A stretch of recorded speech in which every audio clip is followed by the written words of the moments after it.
Hey guys, and welcome back to How Logical. In this tutorial, we're gonna look at how to upgrade Dropbox. Now let us begin. Well, do you know that I have already logged into my account. In case you have not, do log in. It is quite easy. All you have to do is go to dropbox.com, hit on login, and simply enter your credentials. Well, right here this is the interface, and right now I am in Dropbox Basic. Let's say I want to upgrade it. At the top right, you can see a click to upgrade button right here.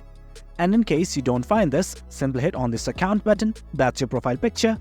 And you can find the upgrade button here as well. Just click on it, and then you will be redirected to this page. Well, as you can see, there are lots of options like Dropbox Plus, Professional, Standard, or Family. Well, it's up to you, select whichever one you wish. Let's say I select this one right here. And this page, it's gonna ask me if I want to be billed yearly or monthly. Currently, I have selected yearly.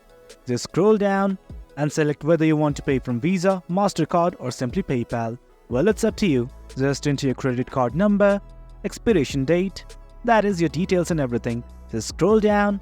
Once everything's okay, hit on agree. And once everything's alright, hit on this purchase button right here. And guys, that is it. That's how you upgrade Dropbox. It's quite easy. Hope you guys found this video informative, and for more content like this, do remember to hit like, share and subscribe. Your support fuels us. Until next time, thank you.